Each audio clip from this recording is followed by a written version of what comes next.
ಸ್ನೇಹಿತರ welcome back to Mahi masters YouTube channel. ನಾನು ನಿಮ್ಮ ಮಹಿಗೌಡ ಮಾತಾಡ್ತಿರೋದು.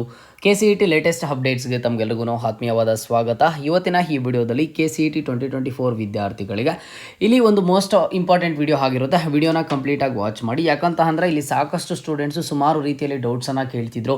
ಆಪ್ಷನ್ ಎಂಟ್ರಿ ಬಗ್ಗೆ ಆಗಿರ್ಬೋದು, ಅಥವಾ ಮಾರ್ಕ್ ಅಲಾಟ್ಮೆಂಟ್ ರಿಸಲ್ಟ್ಸ್ ಬಗ್ಗೆ ಆಗಿರ್ಬೋದು, ಅಥವಾ ಬೇರೆದ್ರ ಬಗ್ಗೆ ಅಪ್ಡೇಟ್ಸನ್ನು ಕೇಳ್ತಿದ್ರು, ಕಮೆಂಟ್ ಬಾಕ್ಸಲ್ಲಿ ಕೇಳ್ತಿದ್ರು.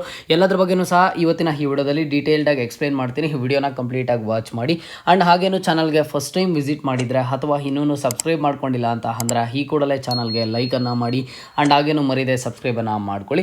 ಮೊದಲಿಗೆ ನೋಡಿ, KCET 2024 ವಿದ್ಯಾರ್ಥಿಗಳಿಗೆ ಈಗ ಒಂದು ಆಪ್ಷನ್ ಎಂಟ್ರಿ ಲಿಂಕು ಕಾಲೇಜಸ್ಸನ್ನು ಎಡಿಟ್ ಮಾಡ್ಕೊಳ್ಳೋದಕ್ಕೆ, ಆ್ಯಡ್ ಮಾಡ್ಕೊಳ್ಳೋದಕ್ಕೆ ಫಸ್ಟ್ ಮಾರ್ಕ್ ಅಲಾಟ್ಮೆಂಟ್ ರಿಸಲ್ಟ್ಸ್ ಬಂದಿದ್ದಾದಮೇಲೆ ಏನೊಂದು ಆಪ್ಷನ್ ಎಂಟ್ರಿ ಲಿಂಕನ್ನು ಬಿಟ್ಟಿದ್ದಾರೆ. ಇದು ನಿಮಗೆ ನಾಳೆ ಆದರೆ ಲಾಸ್ಟ್ ಡೇಟನ್ನು ಕೊಟ್ಟಿದ್ದಾರೆ. ನೀವು ಜಸ್ಟ್ ಆ ಒಂದು ಲಿಂಕ್ ಮೇಲೆ ಕ್ಲಿಕ್ ಮಾಡಿದಾಗ ನಿಮಗೆ 19ನೇ ತಾರೀಕು ಲಾಸ್ಟ್ ಡೇಟ್ ಆದರೆ ತೋರಿಸಿದೆ. ಬಟ್ ಅದು ಇನ್ನೂ ಸಹ 100% ಎಕ್ಸ್ಟೆಂಡ್ ಆಗುತ್ತೆ. ಸ್ಟೂಡೆಂಟ್ಸ್ ಯಾರನ್ನು ಸಹ ವರಿ ಆಗೋದಕ್ಕೆ ಹೋಗಬೇಡಿ. ಇದು ಖಂಡಿತವಾಗ್ಲೂ ಮುಂದೆ ಇನ್ನೂ ಒಂದಿಷ್ಟು ದಿನಗಳ ಕಾಲ ಎಕ್ಸ್ಟೆಂಡ್ ಆದರೆ ಆಗುತ್ತೆ. ಸ್ಟೂಡೆಂಟ್ಸು ಅಲ್ಲಿಯ ತನಕ ವೆಯ್ಟ್ ಮಾಡಬೇಕು. ಯಾಕಂತ ಅಂದರೆ ನೀಟ್ ವಿದ್ಯಾರ್ಥಿಗಳಿಗೆ ನಾಳೆಯ ತನಕ ಕೊಟ್ಟಿದ್ದಾರೆ ಅವರ ಒಂದು ರಿಜಿಸ್ಟ್ರೇಷನನ್ನು ಮಾಡ್ಕೊಳ್ಳೋದಕ್ಕೆ, ಆ್ಯಂಡ್ ಹಾಗೇನು ಸಹ ಫೀಸನ್ನು ಪೇ ಮಾಡೋದಕ್ಕೆ.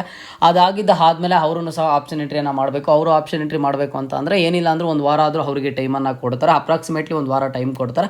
ಹಾಗಾಗಿ ನಿಮಗೆ ಅದು ಮತ್ತೆ ಆದರೆ ಎಕ್ಸ್ಟೆಂಡ್ ಆಗುತ್ತೆ. ನೀವು ಆಗ್ಲೂ ಕಾಲೇಜಸನ್ನು ಎಡಿಟ್ ಮಾಡ್ಕೋಬೋದು. ಕಾಲೇಜಸನ್ನು ಆ್ಯಡ್ ಮಾಡೋದಾಗಲಿ, ಡಿಲೀಟ್ ಮಾಡೋದಾಗಲಿ, ಮಾಡಿಫೈ ಮಾಡೋದಾಗಲಿ ನೀವು ಅಲ್ಲಿಯ ತನಕ ವೆಯ್ಟ್ ಮಾಡಬೇಕಾಗುತ್ತೆ. ಆ್ಯಂಡ್ ಹಾಗೇನು ಇಲ್ಲಿ ಸಾಕಷ್ಟು students second mark allotment results ಬಗ್ಗೆ ಆದರೆ ಕೇಳ್ತಿದ್ದಾರೆ.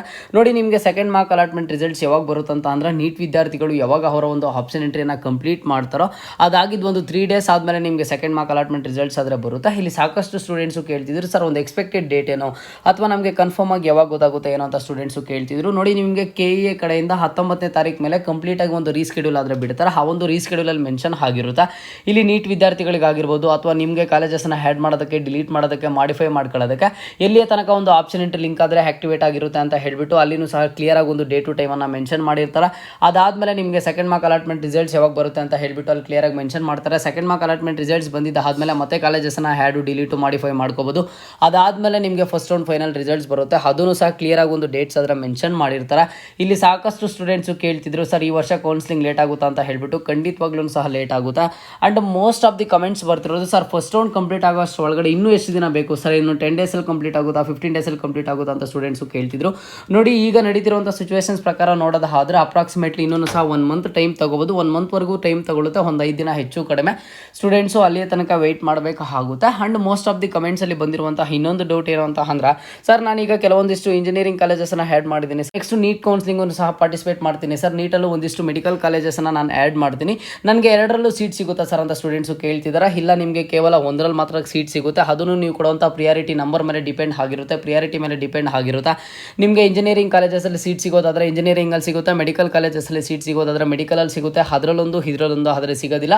ಕೇವಲ ನಿಮಗೆ ಒಂದು ಕಾಲೇಜ್ ಆದರೆ ಸಿಗುತ್ತೆ. ಅದು ಇಂಜಿನಿಯರಿಂಗಲ್ಲಾದರೂ ಆಗಿರ್ಬೋದು ಅಥವಾ ಮೆಡಿಕಲ್ ಅಲ್ಲಾದ್ರೂ ಸಹ ಆಗಿರ್ಬೋದು. ನೀವು ಅಲ್ಲಿ ನೋಡ್ಕೋಬೇಕಾಗುತ್ತೆ. ಓಕೆನಾ? ಈಗ ನೆಕ್ಸ್ಟ್ ನಿಮಗೆ ಸೆಕೆಂಡ್ ಮಾರ್ಕ್ ಅಲಾಟ್ಮೆಂಟ್ ರಿಸಲ್ಟ್ಸ್ ಬಂದಾಗ ಅದ್ರ ಬಗ್ಗೆ ನಿಮಗೆ ಒಂದು ಕ್ಲಾರಿಟಿ ಆದರೆ ಸಿಗುತ್ತೆ. ಸೆಕೆಂಡ್ ಮಾರ್ಕ್ ಅಲಾಟ್ಮೆಂಟ್ ರಿಸಲ್ಟ್ಸ್ ಬಂದಾಗಲೇ ಸಹ ಸೆಕೆಂಡ್ ಮಾರ್ಕ್ ಅಲಾಟ್ಮೆಂಟ್ ರಿಸಲ್ಟ್ಸು ತುಂಬ ಲೇಟ್ ಆಗುತ್ತೆ. ಆ್ಯಂಡ್ ಇಲ್ಲಿ ಸಾಕಷ್ಟು ಸ್ಟೂಡೆಂಟ್ಸು, ಸರ್ ನಮಗೆ ಕಾಲೇಜಸ್ ಯಾವಾಗ ಓಪನ್ ಆಗುತ್ತೆ ಸರ್ ಅಂತ ಕೇಳ್ತಿದ್ದಾರೆ. ನಿಮಗೆ colleges may be September last ವೀಕಲ್ಲಾದರೆ ನಿಮಗೆ ಓಪನ್ ಆಗುತ್ತೆ. ನಾನು ಮೊದಲು ಸ್ಟಾರ್ಟಿಂಗ್ ವೀಡಿಯೋಸಲ್ಲಿ ಹೇಳಿದೆ ಸೆಪ್ಟೆಂಬರ್ ಫಸ್ಟ್ ವೀಕ್ ಸ್ಟಾರ್ಟ್ ಆಗ್ಬೋದು ಅಂತ ಹೇಳಿಬಿಟ್ಟು. ಈಗ ನೋಡ್ತಿರುವಂಥ ಸಿಚುವೇಷನ್ ಪ್ರಕಾರ ಸೆಪ್ಟೆಂಬರ್ ಫಸ್ಟ್ ವೀಕಲ್ಲಾದರೆ ಸ್ಟಾರ್ಟ್ ಆಗೋದಲ್ಲ, ನಿಮಗೆ ಸೆಪ್ಟೆಂಬರ್ ಲಾಸ್ಟ್ ವೀಕಲ್ಲಾದರೆ ಸ್ಟಾರ್ಟ್ ಆಗೋದಾ. ಇಲ್ಲಿ ಸಾಕಷ್ಟು ಸ್ಟೂಡೆಂಟ್ಸು ಕಮೆಂಟ್ಸನ್ನು ಮಾಡ್ತಾರೆ. ಕೆಲವೊಂದಿಷ್ಟು ಜನ ನಾವು ಹಾಲಿಡೇಸನ್ನು ಎಂಜಾಯ್ ಮಾಡ್ತಿದ್ದೀವಿ ಅಂತ ಹೇಳಿಬಿಟ್ಟು ಕಮೆಂಟ್ಸನ್ನು ಮಾಡ್ತಾರೆ. ಇನ್ನು ಕೆಲವೊಂದಿಷ್ಟು ಜನ, ತುಂಬ ಸರ್ ನಮಗೆ ಮನೆಯಲ್ಲಿದ್ದು ತುಂಬ ಬೋರ್ ಆಗಿದೆ, ಯಾಕೆ ಈ ರೀತಿ ಮಾಡ್ತಿದ್ದಾರೆ, ಕೌನ್ಸಿಲಿಂಗ್ ಲೇಟ್ ಆಯಿತು, ಸ್ಟೂಡೆಂಟ್ಸ್ ಭವಿಷ್ಯತ್ ಹಾಳಾಯಿತು, ಈ ರೀತಿ ಅಂತ ಹೇಳಿಬಿಟ್ಟು ಸುಮಾರು ರೀತಿಯಲ್ಲಿ ಕಮೆಂಟ್ಸನ್ನು ಮಾಡ್ತಾನೆ ಇರ್ತಾರೆ. ಓಕೆನಾ? ಇಲ್ಲಿ ಸಾಕಷ್ಟು ಸ್ಟೂಡೆಂಟ್ಸು ನನ್ನ ಕೇಳ್ತಿದ್ರು, ಏನು ಸರ್ ಕಮೆಂಟನ್ನು ಮಾಡಿ ಅಂತ ಹೇಳ್ತೀರಿ, ಕಮೆಂಟ್ಸ್ಗೆ ಯಾವುದೇ ಒಂದು ಥರದ ರಿಪ್ಲೈ ಏನಾದರೂ ಕೊಡ್ತಿಲ್ಲ ಅಂತ ಹೇಳಿಬಿಟ್ಟು. ಹಾಗಾಗಿ ನಿಮ್ಮ ಎಲ್ಲ ಒಂದು ಕಮೆಂಟ್ಸ್ಗೆ ಇವತ್ತಿನ ಈ ವಿಡಿಯೋದಲ್ಲಿ ರಿಪ್ಲೈ ಕೊಟ್ಟಿದ್ದೀನಿ. ಇನ್ನೂ ಏನಾದರೂ ಹೆಚ್ಚಿಗೆ ಡೌಟ್ ಇದ್ದರೆ ನೀವು ಕಮೆಂಟ್ ಬಾಕ್ಸಲ್ಲಿ ಕಮೆಂಟನ್ನು ಮಾಡಿ, ಅಥವಾ ಪರ್ಸನಲಾಗಿ ಕಾಂಟ್ಯಾಕ್ಟ್ ಮಾಡಬೇಕು ಅಂತ ಅಂದ್ರೆ ಇನ್ಸ್ಟಾಗ್ರಾಮ್ ಲಿಂಕನ್ನು ಕಮೆಂಟ್ ಬಾಕ್ಸಲ್ಲಿ ಪ್ರೊವೈಡ್ ಮಾಡಿರ್ತೀನಿ. ಫಾಲೋ ಮಾಡಿ ಮೆಸೇಜ್ ಮಾಡೋ ಮೂಲಕ ನೀವು ನನ್ನ ಕಾಂಟ್ಯಾಕ್ಟನ್ನು ಮಾಡ್ಬೋದಾಗಿರುತ್ತೆ.